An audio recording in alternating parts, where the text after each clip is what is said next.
Türkmen halkının dil baylığı eýsilmez hazina. Bu hazinany Türkmen halky asyrlar boyu kynçylykları göre ýygnady. Alamallar bilen alışdy, çapawullar bilen çapışdy. Yurtlaryny taşlap aýry ýerde mekan tutup watan agusy bilen aglady. Ýardan aýryldy, ýara gowuşdy. Şeýdibem uly baylygyň Türkmen halk döredçiliginiň Türkmen halk dil baylygynyň eýeti boldular. Türkmen halk döredçiliginiň iň gadymy janrlarynyň biri de alkyş dileglerdir. Alkyş dilegler adamlar ýabanylykdan saýlanyp, olaryň dilleri çeperçilik taýdan kämilleşenden soň ýüze çykyp başlapdyr. Diýilip çak edilýär. Sebäbi ilkinji alkyş dilegler ýönekeýje, sadaja iki sözden ibaret sözler bilen aňladylypdyr. Aw awlananna awça, aw gally diýip dileg edilse, ol hem öz gedeginne aw jally diýip garşydaşyna jogap beripdir. Owa hojalyk, ekrançylyk bilen iş salşýan daýhallara harmanyňa bereket, tohumyň müňlesin, biriň müň bolsun diýilip alkyş etseler, olar hem öz gedeginne ömrüňe bereket, ýaşyňa bereket diýip jogap gaýtarýarlar. Çeper gelin gyýlaryň başlanan işlerini alkyşlap doga etmek, dileg etmek hem däbi bar. Mysal üçin haly dokunmak üçin ýurdilse, işin ileri diýip dileg edilse, ol hem ömrüň ileri, Taňry ýalkasyn diýip jogap berýärler. Sadaja gysga we düşünükli dilegler soň-soňlary ýadawly edebiýat ýüze çykyp başlanandan soň şahirleriň diline kämilleşip şygyrlary, goşgy tetirlerine siňipdir. Türkmen halk döredçiliginiň beýleki janrlarynda, lälelerde, hudilerde, ýara medallarda, ýara ujallarda, toý aýdymlarynda, nakyllarda, haray aýdymlaryna hem halkyň isleg arzuwlarynyň netijesi bolan alkyş dilegler öz ornuny tapypdyr. Mysal üçin nakyllarda altyn alma alkyş al diýen nusxalara gabat gelmek bolýar. Alkyşlar dilegler hökman Türkmen halkynyň iň gymmatly edebi mirasy bolan Gorkut Ata eposunda boydan maşa diýen ýaly duş gelmek bolýar. Ýöne bu eposda alkyşlar eýýam ýokary çeperçilik derejede ustad dil bilen beýan edilipdir.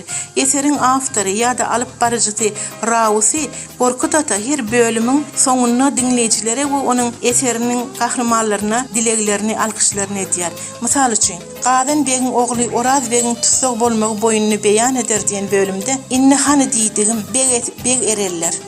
Dünýe meniň diýerler. Ajal aldy, yer girledi. Pany dünýä kime gally? Gelmeli gitmeli dünýä. Ahyr soňy uçy ölmeli dünýä. Ýom mereýin hanım, yerli gara dağın yıkılmasın. Kölegelici gaba ağacın yıkılmasın. Akan görklü suwuň guramasın. Kanatlaryň uçy kırılmasın. Kadir seni namarda mätäç etmesin. Çapýar kan ak boz atyň büdüremesin. Çaşanda gara polat uğuz gılıçyň ýedilmesin. Görüşümüz ýaly bu ýerde Gorkut Ata ýom edýär. Türkmen diline em ýom diýen bir jümle bardyr. Şu wagtda çelli bu sözleri derde derman etmek diýip düşündirilýär. Emma biz Gorkut Ata eserini okanymyzda em sözüniň derman, ýom sözüniň hem doga alkyşlardygyna göz ýetirdik. Sözüň güýji bilen ýom etmeklik gadimden gelýän ýörelgi. Ýörelgi hem derman em ýaly täsiriniň güýçlüdigine şek ýokdur. Gadimi otparasçylyk döwürlerine, dileg nusxalaryny bizim döwrümizde çelli gelip ýetipdir. Şaman ot, boldum şat, parlap üstüňden böktüm, ağlap günämi döktüm, sygyndym saňa garlap, goýmagyn meni harlap, uzak ýaşat ýaşymy, ýetir ırsgal aşymy. Türkmen halkynyň käbir taýpalarynyň arasynda şamanizmiň täsiri häzir hem duýulýar. Bu otdan bökmek we böken wagtyň sana waç bilen dileňi aýtmak ýa gurban ayında hiňillikde talançak gurup uçmak we sana waç bilen günäňi dökmek üçin dileg etmek däpler bardyr. Inança görä otdan bökende ýa-da salançakdan uçanda dilegleriň kabul bolýarmyş. İslam dini bilen baglanşyklar Ramazan aýyny hem çağalar dilegler bilen gapy aýlanýarlar we sana waç bilen alkyş dileglerini aýdýarlar. Biräsidi baý gördük, tüýnüňizden aý gördük, altyn bilen apardyk, kümüş bilen gopardyk, aşa atarlyk duz berin, hoja gelillik gyýdy berin, köp bereniň ogly bolsun, verenin gyýdy bolsun, ikisi de döwletli bolsun. Alkyş dilegleriň kämilleşen hatda şygyr derejesine ýeten käbir alkyş dileglerimiz köplenç bizim maşgala durmuşymyzda köp duşýar. Mysal üçin maşgalada çağa dünýä inende çağanyň salyhy perdent bolmagyny, enesine atasyny wepaly, mehirli, sahy we ilgüne peýdaly adam bolmagyny daşda örekden gutlamaga geleller. Dileg alkyş edýärler. Eger de çağa oglan bolsa, onu çağanyň ýüzüni silmaga geleller.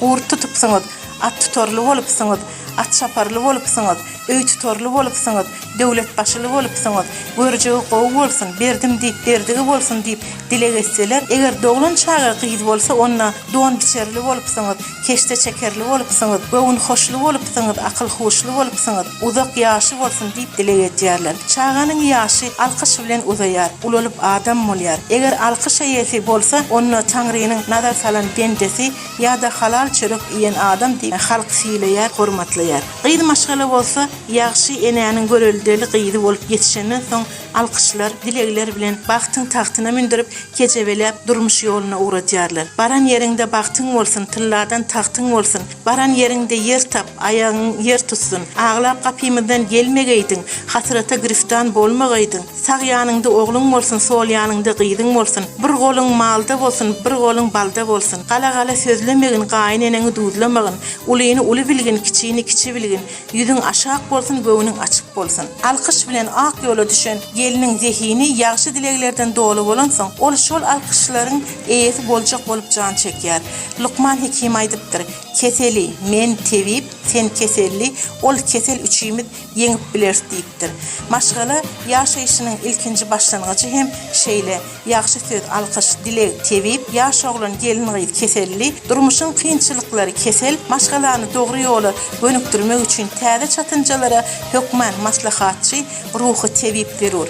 Şeýlelikde biz ähli kynçylyklarymyzy ýeňip bilýäris. Bu bolsa türkmen halkynda ilgüniň çeper dilli adamlarynyň öýleri, olaryň süýji dilli, alkyş dilegleri bilen ruhy tebibe öwrilip bilýär. Meniň akyldary şahyr Maktum Ulynyň sözi bilen sözlesek, ömri saly artar, alkyş alanyň gargyş galındyrmak ýaşy syndyrar. Ýa-da gargyşym daşlaryny mumday erider, pür pudak ýaýradar alkyş kılanım diýip, alkyşyň nä derejede güýçlüdigini ýaňdytyp geçýär. Pesperli, kalbi pek, yüreği mehirden ve rehimden dolu Türkmen halkıma, ehli adamda da Türkmen dilegim bilen alkışlayarım. Yaxşılara yanaştır, yamanlardan adaştır, sabır kanagat bere ver, ırsal devlet bere veri. Beren demine şükür durun, bereketine şükür durun. İyil günün kargışına kalmayın, apattan, külpetten, beladan, beterden, hooptan, hatardan, ot belasından, su belasından, göz belasından, dil belasından, yaman hatun belasından, töhmet belasından, her hili, görünür ve görünmez belalardan özün qorap sakla veri Hudaýym. Sağ bolun, uzakda bolly, dinläniň.